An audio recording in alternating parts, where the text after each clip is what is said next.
দর্শক, এই মুহূর্তে হাটফাজিলপুর বাজারের মানচিত্রটা আপনাদেরকে তুলে ধরার চেষ্টা করছি। আপনারা দেখতে পাচ্ছেন যে কিছুক্ষণ আগে যে বৃষ্টিপাতটা হয়েছে তাতে হালকা যে রোডের যে বৃষ্টির যে নমুনা সেটাগুলো আপনারা দেখতে পাচ্ছেন।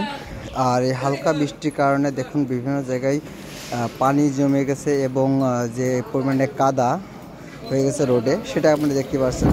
তো ঝিনাইদহ জেলার শৈলকুপা থানার হাটফাজিলপুর বাজার, এটা সর্বোচ্চ শৈলকুপা থানার বৃহত্তম এই বাজারটাকে কেন্দ্র করে 3টে ইউনিয়ন ব্যাপী এই বাজারে লোক আনাগোনা হয়।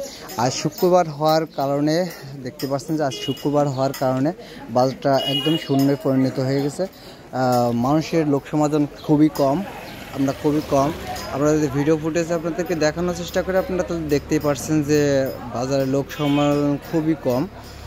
যেহেতু আজকে শুক্রবার, যেসব শহরের যেসব প্রভাবগুলো পড়ে, যে কিছু কিছু যে দোকানপাটগুলো বন্ধ থাকে, সেই দোকানপাটগুলো বন্ধ আমরা দেখতে পাচ্ছি। তো হাটফাজিলপুর বাজারের যে দৃশ্যগুলো, সেই দৃশ্যগুলো যদি আপনাদেরকে দেখানোর চেষ্টা করি, তাহলে আপনারা দেখতে পাচ্ছেন যে এখানে প্রায় 700 থেকে 800 ঘর আছে, যে ঘরগুলোতে দোকানদাররা ব্যবসা করে, প্রতিষ্ঠানগুলো 700-800। কিন্তু দেখুন এখন এই বাজারে তেমন একটা লোক সমাগম নাই বললেই চলে। যেহেতু একটু বৃষ্টি হয়েছে, বৃষ্টির পরে যে লোক সমাগমগুলো খুবই কমে গেছে এবং বৃষ্টির পরে যে প্রচুর পরিমাণে যে রোদের এই তাপমাত্রাটা বৃদ্ধি পাচ্ছে, সেটা করলে আপনাকে দেখানোর চেষ্টা করছি। এর মধ্যে অন্যতম হাটফাজিলপুর বাজারে রয়েছে কয়েকটা ব্যাংক শাখা এবং এজেন্টি ব্যাংক শাখা রয়েছে। সেটা সব মিলিয়ে এই হাটফাজিলপুর বাজারটা গড়ে গেছে। হাটফাজিলপুর বাজারের পাশ দিয়ে বয়ে গেছে কুমার নদীর অবস্থা খুবই খারাপ, যেহেতু পানি নেই কোথাও।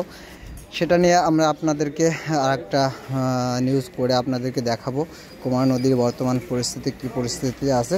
দর্শক, আপনাদেরকে যদি সম্পূর্ণভাবে দেখাই, তাহলে আপনারা দেখতেই পারছেন যে সম্পূর্ণভাবে যে বাজারের কতটা লোক সমাগমটা রয়েছে সেটাগুলো আপনারা দেখতে পাচ্ছেন। বাজারের লোক সমাগমটা খুবই কম, সেটাগুলো আপনারা দেখতে পাচ্ছেন যে বাজারের লোক নাই বললেই চলে, এরকম একটা অবস্থা। তো দর্শক, অবশ্যই ভিডিওটা সবাই স্কিপ না করে ভিডিওটা শেষ পর্যন্ত দেখবেন।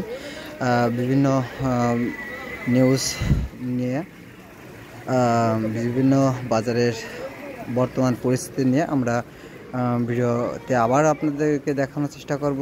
ধন্যবাদ জানাই ভিডিওটা দেখার জন্য। সবাই ভালো থাকবেন।